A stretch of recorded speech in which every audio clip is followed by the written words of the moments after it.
Assalamu alaikum girls. As you know that we are doing chapter number 6 table and queries और कल के lecture में we were saying that how can we create a table in a design view and how we can enter the data in that particular table in the database view.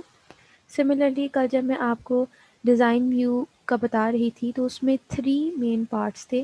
Number 1 was the field name, number 2 was the data type of that field and number 3 was the description. So data type बहुत important है किसी भी field की. जब हम data type set करते हैं तो वो उस चीज़ को फोकस करता है कि उस डाटा में, उस टेबल में, उस फील्ड में जो आपने डाटा एंटर करना है उसकी डाटा टाइप क्या होगी. अगर आपने डाटा टाइप नंबर दी है तो आप नंबर के अलावा उसमें और किसी किस्म का डाटा स्टोर नहीं कर सकती. सिमिलरली अगर आपने डाटा टाइप टेक्स्ट दी है तो आप नंबर्स नहीं एंटर कर सकती, आप टेक्स्ट को ही एंटर करेंगी. अगर आपने डेट और टाइम डाटा टाइप दी है तो आप उसमें डेट और टाइम को ही एंटर कर रही होंगी. तो आज के लेक्चर में हम देखेंगे कि what are the different data types which are available in MS Access. So MS Access provides the following data types. We will read them one by one and I will explain you. Number 1, text. Text data type is used to store alphabetic, numbers and special characters.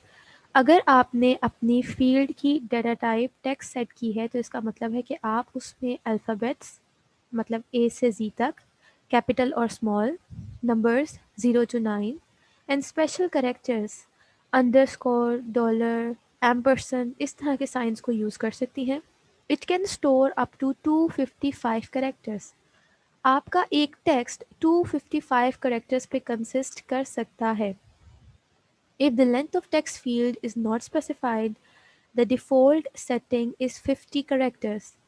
By default, जो setting set हुई हुई है for the length of a text that is 50 characters, मतलब 50 characters by default enter हो जाते हैं. And if you want to enter up to 255 characters, you have to specify them in the field size.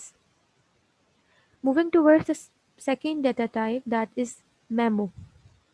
Memo data type is used to store lengthy text. ऐसा text let's say जिस तरह हम किसी चीज़ की description दे रहे होते हैं या कमेंट्स दे रहे होते हैं तो उस तरह का अगर आपने इन्फॉर्मेशन को स्टोर करना है तो प्रेफरेबल है कि आप मेमो को यूज़ करें. It is normally use to store comments as I have told you कि कमेंट्स के लिए बिकॉज लॉन्ग स्टेटमेंट्स हो सकती हैं. अगर आपने किसी को कुछ एक्सप्लेन करना हो तो उसके लिए आप मेमोज को यूज़ करेंगी. Memo fields can hold up to 64,000 characters and 64,000 characters is a lot of characters. इसमें आप बहुत से इंफॉर्मेशन को दे सकते हैं. एज टेक्स्ट में हम रिस्ट्रिक्टेड थे to 255 characters but here the limit is up to 64,000 characters. तो इसमें आप बहुत सी इंफॉर्मेशन को दे सकती हैं.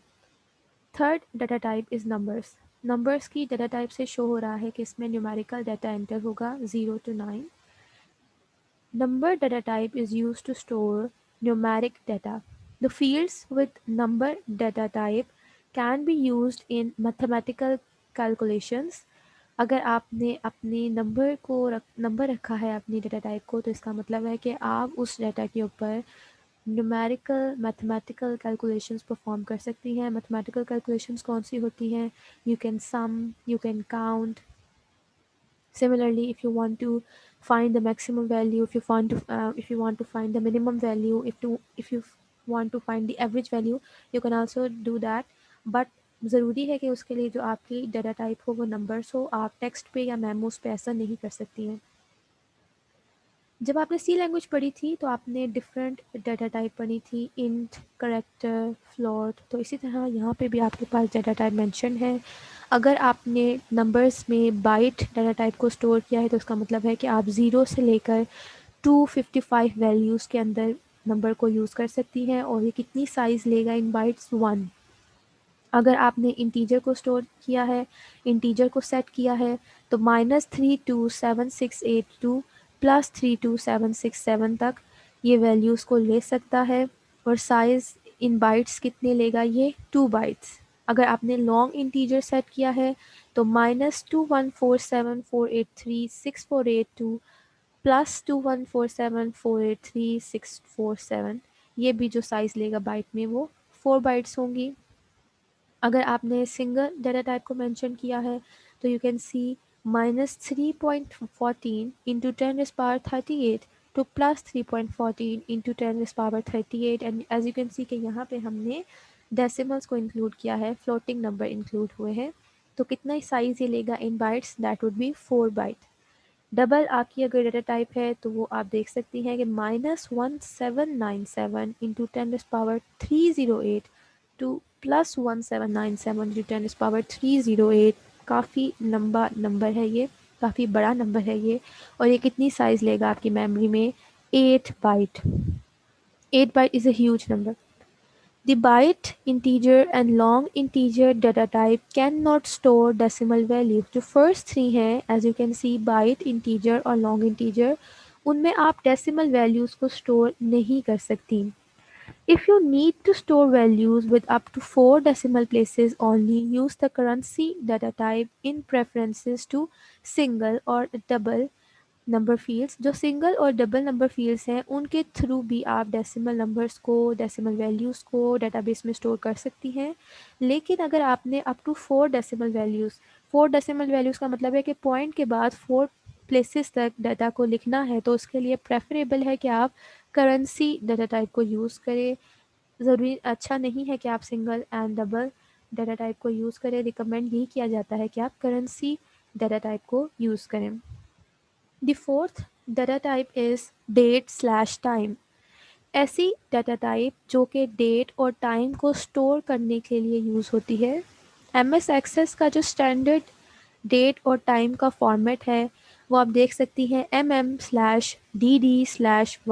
mm stands for month, then comes dd stands for date, and then comes yy that stands for year. दो एम इस चीज़ को स्पेसिफाई कर रहे हैं कि मंथ आएगा इन 2 डिजिट्स, जैसे 02, 03 और 12। डेट इस चीज़ को स्पेसिफाई कर रही है कि डेट भी आएगी इन 2 डिजिट्स। अगर 01 भी है, तो अगर 1 डेट भी है तो first of, let's say first of Jain है तो 0101 आएगा। और ईयर, इसका मतलब है कि 2 डिजिट पे आपके ईयर आएंगे। जिस तरह अभी जो ईयर है दैट इज़ 2020, तो जस्ट 20 लास्ट 2 डिजिट्स आपके इसमें डिस्प्ले होंगे। तो डेट और टाइम बाय डिफ़ॉल्ट इस स्टैंडर्ड वे के अंदर एंटर्ड होता है। Moving towards the fifth data type, that is currency. Currency के नेम से शो हो रहा है, it is use to store numbers representing currency. ऐसे नंबर्स को स्टोर करना जो कि करेंसी को शो कर सकें। मोस्टली आप इसको यूज़ करते हैं अगर आपकी फील्ड का नेम सैलरी हो तो उसमें आप करेंसी को एंटर कर रही होती हैं। The value in a currency field is rounded to two decimal values. जब भी आप करेंसी फील्ड में कोई वैल्यू एंटर करते हैं तो वो उसको 2 डेसिमल नंबर्स तक राउंड अप कर लेता है। The negative currency values are displayed in brackets. अगर यूज़र ने नेगेटिव में करेंसी वैल्यूज़ को दिया है तो वो ब्रैकेट्स में डिस्प्ले हो जाएगा। The values automatically include a dollar sign. जब आप करेंसी को एंटर कर रही होती हैं तो आप जस्ट नंबर्स लिखती हैं, बट उन नंबर्स के साथ करेंसी का साइन उनसे पहले खुद ही से आ जाता है, indicating that it is a currency value. Moving towards the sixth data type, that is auto number. Auto number मैंने आप लोगों को बताया था लास्ट क्लास में। अगर आपने रजिस्ट्रेशन नंबर लेट्स से अपने in ascending order he set करना है 1 2 3 4 5 6 7, तो इसका मतलब है कि आपको खुद से नंबर एंटर करने की ज़रूरत नहीं है। आप डाटा टाइप को ऑटो नंबर रख लें और अब उसका काम है कि वो ऑटोमेटिकली आपके जो रजिस्ट्रेशन नंबर है या आपकी वैल्यू को इंक्रीमेंट करता जाएगा। Auto number data type is used to generate the next number automatically when a new record is entered. जैसे ही आप नया रिकॉर्ड एंटर करते हैं तो आपका जो नंबर है वो नेक्स्ट नंबर जनरेट हो जाता है। It creates a unique number for each record. जैसे कि नेक्स्ट नंबर जनरेट होगा इंक्रीमेंटल, तो ऑफ कोर्स आपकी नंबरिंग घटती जाएगी तो वो यूनिक होगा, कोई नंबर रिपीट नहीं हो सकता। The value starts from 1 and it is incremented by 1 in each record. Auto number में नंबरिंग आपकी 1 से स्टार्ट होती है और हर दफ़ा जब आप न्यू रिकॉर्ड एंटर करती हैं तो वो 1 2 3 4 उसमें +1 करता रहता है और इन स्ट्रेट लाइन आपको वो आपके नंबर्स डिस्प्ले करके दे देता है।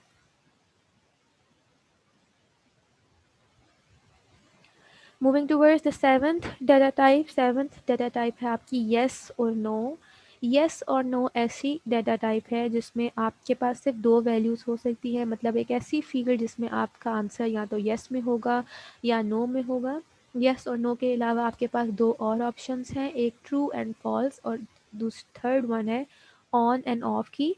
तो ऑन होगा या तो ऑफ होगा, ट्रू होगा या तो फॉल्स होगा, येस होगा या फिर नो होगा।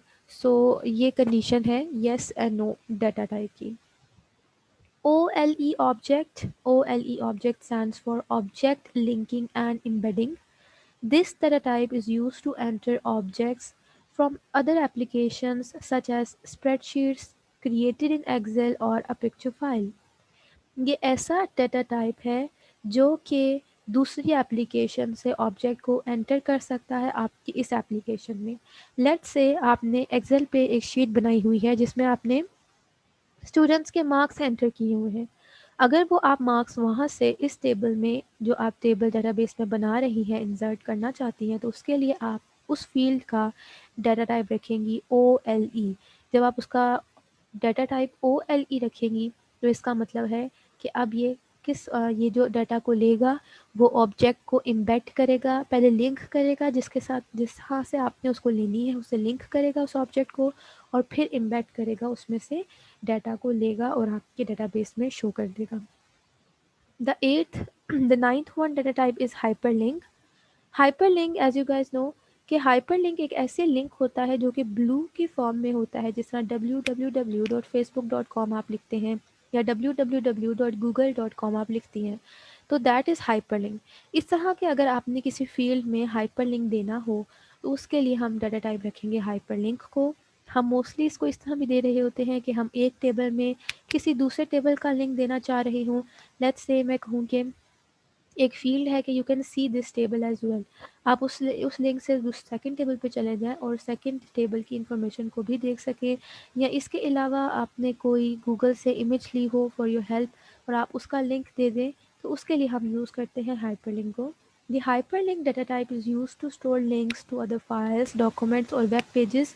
किसी वेबसाइट का लिंक भी दे सकती हैं, किसी डॉक्यूमेंट का, आपके लैपटॉप में कंप्यूटर में मौजूद किसी डॉक्यूमेंट का भी आप लिंक दे सकती हैं या किसी फाइल का भी लिंक आप दे सकती हैं। हाइपरलिंक एड्रेस के 4 पार्ट्स होते हैं। Number first is the text that appear in the field, जो टेक्स्ट आप लिखेंगी और जो आपकी फील्ड पे अपीयर होगी। The path to a file और अ URL, जिस तरह मैंने आपको कहा कि आप अपने कंप्यूटर में मौजूद किसी फ़ाइल का भी लिंक दे सकती हैं, तो उस फ़ाइल को उस फ़ाइल तक पहुंचने का जो पाथ है कि वो किस फ़ोल्डर के सब फ़ोल्डर में पड़ा है, वो यहाँ पे हम पाथ देंगे। अ सब address that is a location in a file और a page in a website. एक होता है जी आपका पाथ और एक है आपका सब एड्रेस, मतलब उस फाइल तक पहुंचने के लिए आपने उस वेबसाइट में भी किस चीज़ को क्लिक किया है तो आप इधर तक पहुंची हैं, वो चीज़ आप यहाँ पे स्पेसिफाई करेंगी। The text that appears at the tool tip, और टेक्स्ट जो आपका अपीयर होता है टूल टिप पे, अब वो एग्जाम्पल सबसे एंड पे आएगा। So these are the 4 parts of a hyperlink. Each part is separated by a pound sign. हर पार्ट के दरमियान में पाउंड का साइन आएगा। अगर हम हाइपरलिंक्स का सिंटेक्स देखें तो इन्हीं 4 पॉइंट्स को अगर आप शॉर्ट फॉर्म में डिस्प्ले करें तो पहले आएगा आपका टेक्स्ट जो कि डिस्प्ले होगा, देन आपका आएगा एड्रेस, मेन एड्रेस, देन आपका आएगा सब एड्रेस, मतलब मेन एड्रेस में भी आपने किस लोकेशन पे जाना है तो आपकी फ़ाइल मौजूद है, और लास्ट पे आपके आएगा स्क्रीन टिप कि जो आपने उसको नेम दिया होगा उस स्पेसिफिक फ़ाइल को, वो आपकी डिस्प्ले हो जाएगी स्क्रीन के ऊपर। यहाँ पे 2 एग्जांपल्स हैं हाइपरलिंक की, अब इनको हम देखते हैं। गूगल होम पेज जो कि आपका डिस्प्ले टेक्स्ट हो गया। इसके बाद आप देख सकती हैं आपके पास पाउंड का साइन है। पाउंड के साइन के बाद आपके पास आ रहा है http://www.google.com, ये आपका क्या है, पाथ और टू द फाइल और URL, ये आपका सेकंड पाथ हो गया। इसके बाद फिर से आपके पास पाउंड का साइन आएगा और इस दफ़ा आपके पास क्या है, सब एड्रेस, मतलब सी ड्राइव में माय डॉक्यूमेंट्स में डेटाबेस के नाम से जो डेटाबेस मौजूद है उसमें जाना है, और उसके बाद फिर से पाउंड का साइन है, और अब इस एड्रेस पे जाके माय टेबल का लिंक है ये। तो अगर यूज़र इस लिंक पे क्लिक करेगा तो डेटाबेस के नाम से जो डेटाबेस है, इसमें माई टेबल के नाम से जो टेबल क्रिएटेड है, वो टेबल आपके पास ओपन अप हो जाएगा जस्ट उस लिंक पे क्लिक करने से। सो हाइपरलिंक इसको हम इसलिए कहते हैं क्योंकि ये आपको लगता है कि ये एक टेक्स्ट है, लेकिन जैसे आप इस पे क्लिक करते हैं तो ये आपको आपके डेस्टिनेशन पे ले जाती है। So girls, these were the data types of MS Access. अब हमने नेक्स्ट क्वेश्चन पे मूव करते हैं। Briefly describe field name, data type and description properties. As I have told you कि डाटा शीट व्यू में, डिज़ाइन व्यू में आपके पास तीन मेन पार्ट्स होते हैं। Number first is the field name, number second is the data type and number third is the description. So question ये है कि आपने उसको ब्रीफली डिस्क्राइब करना है। Field name is the name of the column. आपने अपने फील्ड को, अपने कॉलम को जो भी नेम देना है वो आप फील्ड नेम में स्पेसिफाई करेंगी। फॉर एग्जांपल आपने नेम नेम देना है अपनी फील्ड को तो आप नेम स्पेसिफाई करेंगे। अगर आपने एड्रेस देना है तो आप एड्रेस स्पेसिफाई करेंगे। अगर आपने फाइनल ग्रेड देना है तो आप फाइनल ग्रेड स्पेसिफाई करेंगी। The name of the field can not exceed 64 characters in length. अगर आपने किसी फील्ड को नेम दिया है तो नेम आपने मेक श्योर करना है कि वो 64 करेक्टर से ज़्यादा ना हो। उसमें आप स्पेसेस को भी इंक्लूड कर सकती हैं। जिस तरह फर्स्ट नेम, अगर मैं अपने कॉलम का नेम रखना चाहती हूँ तो मैं उसमें स्पेस को भी इंक्लूड कर सकती हूँ between first and name, but it is recommended not to use the space. Space को यूज़ ना करना एक अच्छी प्रैक्टिस है। हमें चाहिए कि हम स्पेस को यूज़ ना करें while specifying the name of the field. Second part जो आती है डिज़ाइन व्यू का जो इम्पोर्टेंट है, that is data type. Each field must be assign a particular data type. Her field को आपने एक पर्टिकुलर डाटा टाइप ज़रूर देनी है। अगर आपने नंबर डाटा टाइप दी है तो इसका मतलब है उसमें नंबर ही फॉर्मेट का डाटा एंटर होगा। अगर आपने टेक्स्ट दी है तो उसमें आप टेक्स्ट को एंटर कर सकते हैं। अगर करेंसी दी है तो करेंसी एंटर कर सकेंगी। अगर येस और नो के फॉर्मेट में दी है तो आप चेक बॉक्स आएगा, आप टिक करेंगी। The data type specifies the type of data that can be stored in a field. Common data type in MS Access are number, text, currency, and date. Description. Description is brief comments about the field. The use of this property is optional. Description क्या है? आपकी field से related कोई comment जो कि आप explain करना चाहती हो, ये पार्ट ऑप्शनल है और ये आपके टेबल पे विजिबल नहीं होता। जब आप डिज़ाइन व्यू पे आती हैं तो ही आप इस तरह के कमेंट्स को रीड आउट कर सकती हैं कि आपने क्या लिखा था। जो आप फर्दर फ्यूचर में कभी देखना चाहें कोई स्पेसिफिक डिटेल तो उसके लिए आप इस डिस्क्रिप्शन को देख सकती हैं। Field property. What is field property? Discuss different field properties in detail. Field की प्रॉपर्टी के अंदर क्या क्या चीज़ें आती हैं और जो भी प्रॉपर्टीज़ आती हैं फील्ड की, आपने उसको एक्सप्लेन करना है। Field properties are used to define how data will be entered, stored and displayed in MS Access. Field properties चीज़ को मेक श्योर करती है कि डाटा कौन किस तरह का डाटा एंटर करना है, वो कहाँ कैसे स्टोर होगा और वो डिस्प्ले कैसे होगा। सो उस फील्ड की प्रॉपर्टी का मतलब ये है कि उस फील्ड का सब कुछ स्पेसिफाई करना कि उस फील्ड की साइज़ क्या है, फॉर्मेट क्या है, अगर यूज़र कुछ डाटा नहीं देता तो क्या होगा, ये सब कुछ फील्ड प्रॉपर्टी में आता है। The property of each field can be set in design view. Design view में आप फील्ड की प्रॉपर्टीज़ को भी सेट कर सकती हैं। The properties window is divided into two parts. अगर हम देखें तो प्रॉपर्टी विंडो को हम दो पार्ट्स में डिवाइड कर सकते हैं, top pane and bottom pane. The top pane is used for entering the field name, data type and an optional description of the field. जैसे कि मैंने आपको बताया कि तीन मेन पार्ट्स जो आप ऑलरेडी पढ़ चुकी हैं। और बॉटम पेन में क्या आता है, it is used for specifying the field properties.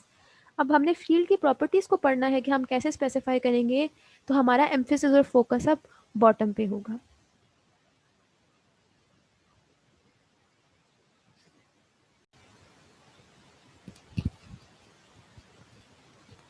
Bottom pen में फील्ड प्रॉपर्टीज़ में कौन कौन सी प्रॉपर्टीज़ आती हैं, अब हम इसको वन बाय वन सबको देखेंगे। फर्स्ट फील्ड प्रॉपर्टी जो है, जो मोस्ट इंपॉर्टेंट है, that is field size. Field size as the name is specifying, इसका मतलब है कि कितने नंबर ऑफ करेक्टर्स आप अपने टेक्स्ट फील्ड में या नंबर फील्ड में एंटर कर सकती हैं। The field size is used to set the number of characters required in a text or a number field. The default field size for text type is 50 characters. आप by default 50 characters enter कर सकती हैं, but let's say आपने इससे कम characters enter किए हैं, 5 characters भी आपका काम हो गया है, तो बाकी 45 characters की जो space है वो free हो जाएगी disk से, ताकि disk पे ज़्यादा load ना पड़े। इसके अलावा आप अगर चाहें तो अपने field की जो set size है उसको 255 characters तक specify कर सकती हैं। The field size is set in exact characters for the text type. जो आपने अपने टेक्स्ट का टाइप रखी है उस पर डिपेंड करेगा कि आपकी फील्ड का साइज बाय डिफ़ॉल्ट क्या है। अगर आपने डेटा टाइप बाइट सेट की है तो इसका मतलब है कि आप 0 से लेकर 255 करेक्टर्स तक स्टोर कर सकती हैं और इसकी जो साइज़ है वो 1 बाइट होगी। अगर आपने इंटीजर रखी है तो -32768 से लेकर 32767 तक आप सेट कर सकती हैं। इसी तरह लॉन्ग, सिंगल एंड डबल की भी वैल्यूज़ एंड साइज़ जितना वो स्पेसिफाई करेंगी इन बाइट में वो स्पेसिफाई है इंट टेबल में। Second field property is format. Format का मतलब होता है टेम्पलेट या स्टाइल। इसका मतलब है कि किस फॉर्मेट में, किस स्टाइल में आपका डाटा एंटर होगा जिसको आप एंटर कर रही होंगी। इसके दो पार्ट्स होते हैं in the case of text और मेमोज, जो कि सेमी कॉलन के साथ सेपरेटेड होते हैं। सेमी कॉलन का पहला पार्ट ये बताता है कि जब आपने टेक्स्ट लिखा तो उस केस में क्या होगा, क्या स्टाइलिंग अप्लाई होगी। और सेमीकोलन का जो सेकंड पार्ट होता है ये बताता है कि जब आपने टेक्स्ट नहीं लिखा तो कौन सी स्टाइलिंग अप्लाई होगी। लेट्स से आपने फील्ड को जब लिखा तो वो क्या उस पर स्टाइल अप्लाई करेगा, और अगर आपने फील्ड को एम्प्टी छोड़ दिया तो उस पर कौन सी स्टाइलिंग अप्लाई होगी। तो फॉर्मेट का काम बेसिकली फॉर्मेट को, टेम्पलेट को सेट करने के लिए होता है। आज ही के लेक्चर में हम देखेंगे डिफरेंट फॉर्मेट्स कि आप किस तरह से डिफरेंट डाटा टाइप्स पर डिफरेंट फॉर्मेट्स को अप्लाई कर सकती हैं। Third field property is default value. आप चाहें तो अपने फील्ड को कोई डिफ़ॉल्ट वैल्यू भी दे सकती हैं। डिफ़ॉल्ट वैल्यू क्यों यूज़ होती है? लेट्स से मैं एक क्लास का डेटाबेस रख रही हूँ, वो तमाम क्लास एक ही क्लास है ना, तो मैं अगर इसकी डिफ़ॉल्ट वैल्यू में फील्ड की जो आपका कॉलम है क्लास का उसमें मैं एफएससी लिख देती हूँ या आईसीएस लिख देती हूँ, तो डिफ़ॉल्ट वैल्यू अगर मैंने इसको सेट कर दी तो इसका मतलब ये है कि वो बाय डिफ़ॉल्ट सेट हो जाएगा। अगर मैंने कुछ नहीं एंटर किया तो वो डिफ़ॉल्ट वैल्यू को ही ले लेगा। इससे मेरा टाइम भी सेव होगा, मुझे बार-बार एक ही डाटा को एंटर नहीं करना पड़ेगा और डिफ़ॉल्ट वैल्यू को जिसको आपने सेट एज़ डिफ़ॉल्ट किया है वो खुद ही से हमेशा सेट हो जाएगा। Next field property is indexes. Indexes are used to sort the record in MS Access. इसमें दो तरह के options होते हैं. Number one is yes, duplicates okay, and second option is yes, no duplicates. Indexes हम क्यों apply करते हैं? Indexes are just like your registration number. आप लोगों का एक registration number है जिसके थ्रू मैं आप लोगों को identify करती हूँ। अगर मैंने आपके रजिस्ट्रेशन नंबर को इन सॉर्टेड वे रखा है, इन असेंडिंग वे रखा है, तो जब मुझे किसी स्पेसिफिक रजिस्ट्रेशन नंबर वाले स्टूडेंट को देखना होगा तो मैं उसको ईजिली फाइंड आउट कर सकती हूँ। इसी तरह जब आप किसी अपने डाटा के ऊपर इंडेक्सेस अप्लाई करते हैं तो इसका मतलब है कि आप इसको ईजिली अप्लाई, इसको ईजिली फाइंड आउट कर सकेंगी, इसको ईजिली सॉर्ट कर सकेंगी, इसीलिए हम इंडेक्सेस को अप्लाई करते हैं। अगर तो आपने इंडेक्स को अप्लाई किया है और साथ डुप्लीकेट को ओके किया है, मतलब आपने डुप्लीकेट को अलाउ किया है, तो इसका मतलब है कि आप एक से ज़्यादा डाटा को भी सेम इंडेक्सेस दे सकती हैं। और अगर आपने यस किया है लेकिन नो डुप्लीकेट्स किया है तो फिर वो डुप्लीकेट को प्रिवेंट करेगा, अलाउ नहीं करेगा तो दो डाटा एक जैसा हो। Moving towards the other field property that is field validation rule. Field validation rule specify the criteria for the data entered in a field, कि किस क्राइटेरिया के अकॉर्डिंग आपके फील्ड में डाटा एंटर होना चाहिए, उसको हम कहते हैं field validation rule. Field validation rule को सेट करने के लिए बॉटम पेन में मैं आपको दिखाऊंगी 3 डॉट्स होते हैं, और जब आप उन 3 डॉट्स को सेलेक्ट करके किसी भी फॉर्मेट को, किसी भी स्टाइल को देती हैं तो उसी के अकॉर्डिंग फिर आपका एंटर्ड होना मस्ट हो जाता है। लेट्स से आपको यहाँ पे दो एग्जांपल गिवन है कि अगर आपने less than and greater than के साइन के साथ ज़ीरो लिखा है तो इसका मतलब है कि आप ज़ीरो को एंटर नहीं कर सकती हैं। बेसिकली इसका मतलब, इस रूल का मतलब ये है कि आप यू ज़ीरो को एंटर नहीं कर सकती हैं। और अगर आपने रूल में लिखा है 3 क्वेश्चन मार्क तो इसका मतलब है कि your data may consist of only 3 characters, कि आपके डाटा के अंदर 3 कैरेक्टर्स ही आ सकते हैं। तो इस तरह से हम अपने डाटा की वैलिडेशन रूल्स को सेट करते हैं। Next is validation text. Validation text क्या होता है? जब आपका डाटा आपके वैलिडेशन रूल्स के अकॉर्डिंग ना हो। लेट्स से पहली कंडीशन में मैं 0 एंटर कर देती हूँ और रूल ये था कि 0 एंटर नहीं होना चाहिए, तो आपके पास एक एरर मैसेज आना चाहिए। उस मैसेज पे क्या डिस्प्ले होगा ये चीज़ आप सेट करती हैं वैलिडेशन टेक्स्ट के अंदर। जो चीज़ भी वैलिडेशन टेक्स्ट के अंदर लिखी होगी, इसका मतलब है कि वही डाटा आपके उसमें आएगा, डाटा में विजिबल होगा। Moving towards input mask. Input mask क्या है? इनपुट मास्क एक बहुत इंटरेस्टिंग टाइप है। जिस तरह फॉर्मेट में आप ये स्पेसिफाई करती हैं कि जब डाटा एंटर हो तो क्या होना चाहिए और जब डाटा एंटर ना हो तो क्या होना चाहिए, इनपुट मास्क इस चीज़ को स्पेसिफाई करता है कि डाटा किस वे में एंटर होना चाहिए। जैसा आपने अक्सर देखा होगा कि CNIC का एक स्टाइल होता है कि या तो आप उसको डैश के साथ एंटर करें या डैश के बगैर एंटर करें। फ़ोन नंबर की स्टाइल्स होते हैं कि आप उसको डैश के साथ एंटर करें या डैश के बगैर एंटर करें। डेट्स की डिफरेंट टाइप्स होती हैं कि आप उसको किस तरह से एंटर करना चाहते हैं। आप उनके दरमियान सेपरेटर में स्लैश को यूज़ करना चाहती हैं या डैश को यूज़ करना चाहती हैं। तो जब आप इस तरह का स्पेसिफिक करते हैं अपने फॉर्मेट को तो उसको कहते हैं इनपुट मास्क। ये काम आप करते हैं थ्रू इनपुट मास्क।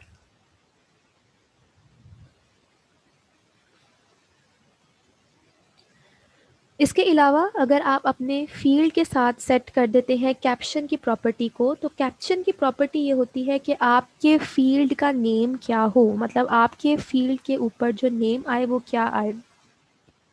अगर आप अपने कैप्शन दे देती हैं अपनी फील्ड को कोई, तो इसका मतलब ये है कि आपका डाटा जो फील्ड का आपका नेम था वो अब वो नहीं रहेगा। जो आपने कैप्शन का नेम एंटर किया है वही आपके कॉलम का नेम बन जाएगा। अगर आपने कैप्शन एंटर नहीं किया तो जो आपका कॉलम का नेम है वही आपका कैप्शन कंसीडर होता है। कैप्शन बेसिकली क्या होता है, आप लोग फेमिलियर होंगी, इमेजेस अपलोड जब हम करते हैं या कोई पोस्ट अपलोड करते हैं तो उसके साथ हम कोई कैप्शन देते हैं, उसके डिस्क्रिप्शन। इसी तरह जब आप अपने फील्ड से रिलेटेड कुछ लिखना चाहती हो तो आप उसका कैप्शन सेट कर देती हैं। और कैप्शन का काम ये होता है कि वो आपके फील्ड नेम को इग्नोर कर देता है और कैप्शन को ही आपका फील्ड का नेम सेट कर देता है। रिक्वायर्ड, ये लास्ट फील्ड की प्रॉपर्टी है जिसका नाम है रिक्वायर्ड। रिक्वायर्ड का मतलब ये है कि जब आप अपने किसी भी डाटा को रिक्वायर्ड कर रही हैं, इसका मतलब ये है कि आपका उस फील्ड में डाटा को एंटर करना मैंडेटरी हो चुका है।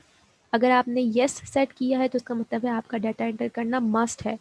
अगर आप एंटर नहीं करेंगी तो वो आपको प्रॉब्लम होगी, एरर मैसेज देगा। अगर आपने नो सेट किया हुआ है रिक्वायर्ड को, मतलब ज़रूरी नहीं है, तो इसका मतलब है कि आप जगह को ब्लैंक भी छोड़ सकती हैं। रिक्वायर्ड बेसिकली आपको ये बताता है कि क्या आपके फील्ड का डाटा मैंडेटरी है या नहीं है। Okay, so we are done with the data types and the field properties. Let's do it practically. मैं आपको प्रैक्टिकली इसको थोड़ा सा करके बताती हूँ। कल के टेबल को ही हम आगे लेके चलेंगे। कल की टेबल में आप देख सकती हैं गर्ल्स, आपने ये फील्ड नेम्स एंटर किए थे और आपने इस डाटा को एंटर किया था। अब moving towards the design view, क्योंकि हम डिज़ाइन व्यू की बात कर रहे हैं। डिज़ाइन व्यू में ही आपके पास आते हैं आपके डाटा टाइप्स और आपकी फील्ड प्रॉपर्टीज़। आपको लेक्चर के स्टार्ट में मैंने बताया था कि डिज़ाइन व्यू के 2 पेन हैं, top pane and bottom pane. Top pane में 3 पार्ट्स हैं जो कि हम ऑलरेडी देख चुके हैं, field name, data type and description. और बॉटम पेन में आपके पास क्या है, फील्ड प्रॉपर्टीज़ हैं। टॉप पेन में आप जब डाटा टाइप डिज़ाइन करती हैं तो आपके पास डाटा टाइप्स की बहुत से डिफरेंट वेज हैं। मैं हर डाटा टाइप से रिलेटेड जो फील्ड प्रॉपर्टीज़ इंपॉर्टेंट है वो आपको बताती हूँ। फर्स्ट हम देखते हैं let's say short text. Short text आपने सेट किया हुआ है क्लास को। लेट्स से मैं इस क्लास को सेट कर देती हूँ इसके शॉर्ट टेक्स्ट में। फील्ड इसका साइज़ है 255। इसका साइज़ है बाय डिफ़ॉल्ट 255। इसका मतलब है कि इसमें आप 255 कैरेक्टर्स को ऐड कर सकती हैं। लेट्स से मैं चाहती हूँ कि मुझे क्लास बार बार एंटर ना करनी पड़े। मैं जस्ट एक क्लास को सेट कर देती हूँ डिफ़ॉल्ट वैल्यू में, लेट्स से FSC। इससे क्या होगा कि हर दफ़ा FSC ही एंटर होगा, मुझे खुद से वैल्यू एंटर करने की ज़रूरत नहीं पड़ेगी। As I have told you कि रिक्वायर्ड किस लिए यूज़ होता है, अगर आपने सॉरी, डिफ़ॉल्ट वैल्यू में क्या होता है कि अगर आपने डिफ़ॉल्ट वैल्यू सेट की है तो वही वैल्यू हमेशा एंटर होगी जब आप नया डाटा नए रिकॉर्ड को एंटर करेंगे। इसी तरह अगर मैंने आपको बताया था रिक्वायर्ड किस लिए यूज़ होता है, रिक्वायर्ड इसलिए यूज़ होता है कि अगर आपने उसको येस सेट कर दिया तो उस डाटा का एंटर होना ज़रूरी है। अगर आप उसको नहीं एंटर करेंगे तो आपके पास एरर मैसेज आएगा। इसी तरह टेक्स्ट अलाइनमेंट, आप लास्ट ऑप्शन को देखें, आप अपने डाटा की अलाइनमेंट को भी बदल सकती हैं। मतलब जो यूज़र एंटर करें वो आपके पास किस जगह पे आए, सेंटर पे आए, लेफ्ट पे आए, राइट पे आए, तो आप उसको भी सेट कर सकती हैं। लेट्स से मैं यहाँ से लेफ्ट को सेट कर देती हूँ क्योंकि वो लेफ्ट पे एंटर हो, तो इस तरह से मैंने इसकी अलाइनमेंट को चेंज कर लिया। चाहूँ तो मैं इसके साथ कोई कैप्शन को भी ऐड कर सकती हूँ। लेट्स से मैं इस कैप्शन को ऐड करना चाहती हूँ, क्लास एफएससी। अब गर्ल्स, मैंने आप लोगों को ये बात बताई थी कि जब हम कोई कैप्शन एंटर करते हैं तो वो आपकी फील्ड नेम की जगह ले लेता है। जब मैं आपको इस टेबल को व्यू में दिखाऊंगी, डिज़ाइन व्यू में, तो हम डाटा शीट व्यू में, तो आप ये देखिएगा कि आप क्लास नहीं रहेगा इसका फील्ड नेम, क्लास एफएससी बन जाएगा। क्यों? क्योंकि मैंने उस कैप्शन में क्लास एफएससी दे दिया है। Okay, moving towards the number data type. Number data type में हमारे पास कौन कौन सी फील्ड प्रॉपर्टीज़ होती हैं? आप ये देखें, फील्ड साइज़ में आपके पास क्या अवेलेबल है, long, integer, long integer, single, double. आपको जो टेबल अवेलेबल था ये तमाम टाइप्स इसमें मौजूद हैं। As I have to enter the phone number, और फ़ोन नंबर लॉन्ग इंटीजर है तो मैं यहाँ पे लॉन्ग इंटीजर दूंगी। अगर मैं इंटीजर देती तो वो सिर्फ 0 से 255 करेक्टर्स तक ले सकता था, जो कि एक छोटा नंबर होता है, लेकिन फ़ोन नंबर के लिए मुझे ज़्यादा करेक्टर्स चाहिए। डेसिमल प्लेसेस ये चीज़ को स्पेसिफाई करता है कि कितने डेसिमल प्लेसेस आएंगे after 4। As I have selected long integer में तो डेसिमल प्लेसेस होते ही नहीं हैं, इसलिए हम इसको कर देंगे 0, because long integer decimal numbers को नहीं देता। We are done with the text, we are done with numbers. Okay, let's do yes and no. Yes and no data type पे हम आते हैं। Yes and no data type में हमारे पास 3 तरह के फॉर्मेट्स हैं। Yes, no, on, off, true, false. आप चाहे तो ट्रू फॉल्स रख सकती हैं, वो आपको ट्रू देगा, उसको आप टिक करेंगी या फॉल्स नहीं टिक करेगी। येस के केस में वो आपको येस देगा, ऑन ऑफ के केस में वो आपको ऑन देगा, आपने टिक करना होगा तो आप उसको टिक करेंगी। येस एंड नो मेरे केस में मेरे टेबल के अकॉर्डिंग परफेक्ट चाहेंगे, तो इसलिए मैं येस एंड नो को ही यहाँ पे सेलेक्ट रहने दूंगी। Okay, let's move towards currency. Currency में आप सेट कर सकती हैं कि आपकी करेंसी की टाइप क्या हो। अगर आप फॉर्मेट में जाएं तो यहाँ देखें आपके पास ड्रॉप डाउन मेन्यू में डॉलर का साइन है, यूरो का साइन है, फिक्स्ड है। मैं डॉलर सेट करना चाहती हूँ, मैं चाहती हूँ कि मेरी करेंसी डॉलर के फॉर्म में आए, तो मैंने यहाँ पे डॉलर सेट कर दिया है। लास्ट डाटा टाइप है आपकी डेट एंड टाइम की। Date and time data type काफ़ी मेन इंपॉर्टेंट डाटा टाइप है। इसके अकॉर्डिंग आपका जो डाटा है वो डेट और टाइम की फॉर्मेट में आता है। अब यहाँ पे मैं इस कैप्शन देना चाहती हूँ, let's say date of birth की जगह मैं लिख देती हूँ DOB। अब क्या होगा कि मेरा जो फील्ड का नेम डेट ऑफ बर्थ नहीं बन जाएगा, दैट वुड बी DOB। जब हम डाटा शीट व्यू में टेबल को देखेंगे तो आप देखिएगा कि डेट ऑफ बर्थ आपको नहीं विजिबल होगा, आपको डेट DOB विजिबल होगा। So it was all about data type and it's field properties. Last में जो हमने फील्ड प्रॉपर्टी देखी है इनपुट मास्क, अब उसको थोड़ा सा डेट और टाइम की फॉर्मेट में देख लेते हैं। अगर आप डेट और टाइम को देखें और यहाँ पे आप इनपुट मास्क को देखें तो इनपुट मास्क में आपके पास ये 3 डॉट्स हैं जो कि मैंने आपको बताया था आपको विजिबल होंगे। आपने इन 3 डॉट्स को जब क्लिक करना है तो यहाँ पे आपके पास डिफरेंट मास्क आ रहे हैं। मास्क का मतलब है कि किस वे में आपका डाटा एंटर हो। आप खुद से स्पेसिफाई करेंगे किस वे में आपका डाटा एंटर हो। मैं चाहती हूँ कि मेरा डेट इस वे में सेलेक्ट हो, तो मैं इसको सेलेक्ट करूँगी और इसको नेक्स्ट कर दूँगी, फिनिश। अब जब भी मैं डाटा को एंटर करूँगी वो इसी फॉर्मेट में आएगा, 2 digits for month, 2 digits for date and 4 digits for year. मतलब 2020 पूरा मैं लिखना चाह रही थी, मैं जस्ट 20 नहीं लिखना चाह रही थी, इसलिए मैंने इस टेक्स्ट को लिया था, इस फॉर्मेट को लिया था। अब इस टेबल को सेव करते हैं। I am saving this table. Okay, let's move towards the data sheet view. और अब यहाँ पे हम किसी डाटा को एंटर करके देखते हैं।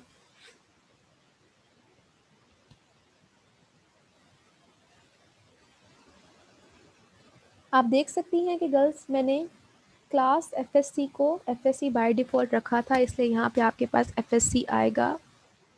इसकी तरह मैंने आपको बताया था कि आप देखेंगे कि आपके पास क्लास नहीं रहेगा नेम, उसका क्लास एफएससी बदल गया है। और डेट ऑफ बर्थ नहीं रहा, वो डेट ऑफ बर्थ से DOB चेंज हो गया है। फ़ोन नंबर से I have entered phone number, passing status pass है, सैलरी लेट्स से 9.88। अब ये देखिए इनपुट मास्क की वजह से वो आपको स्पेसिफाई कर रहा है कि आपको किस फॉर्मेट में डेट को एंटर करना है। Let's say I want to add 08 09 2020।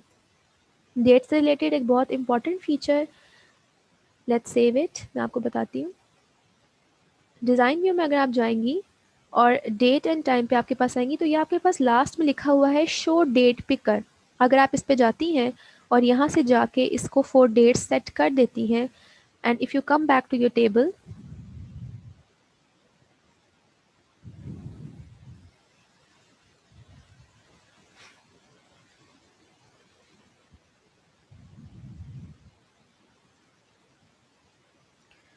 it was not applied as